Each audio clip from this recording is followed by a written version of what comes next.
Hi everyone, I'm Chuanyu. I'm one of the core surgical trainees from the UK, and today I'm sharing a bit more about the posters that I have submitted to EAU 2021, which has kindly given me the opportunity to present my work, which is on behalf of COVIDSurg-Cancer.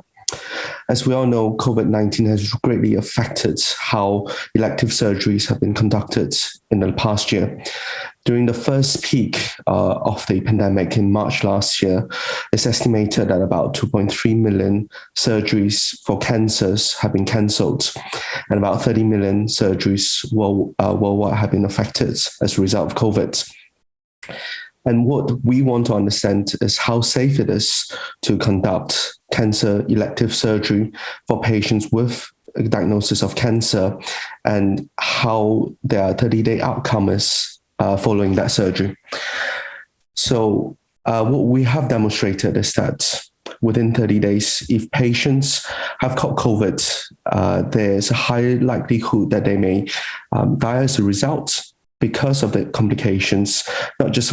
because of COVID, but how that affects their physiology following the surgery itself. And also,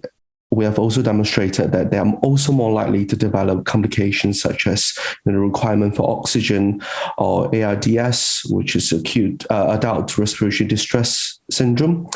and the need for any invasive ventilation as a result. So this really emphasized the need, as in the paper that was published by COVIDSurg-Cancer, which has demonstrated the importance of having a COVID-free site and a COVID hot site, so that elective surgery can be conducted in the elective site where there's no COVID patients, so that it reduces the risk of patients catching COVID during this period. So moving on from that, my first poster, in collaboration with COVIDSurg and the British Urology Researchers in Surgical Training, or BURST, which I'm part of, as well as with the University of Cambridge, we are launching a one-year follow-up study examining the impact of patients that were operated on during the first wave between March and July last year, following them up for a period of 1 year to understand what is their outcome at 1 year's time. And that's the second poster that I'm presenting. And this is specifically for prostate, bladder, and renal cancers. And hopefully, we hope to follow up patients who had renal or bladder cancers for a period of 3 years going forward. So this particular study is open to all sites who have taken part previously in the COVIDSurg-Cancer studies only,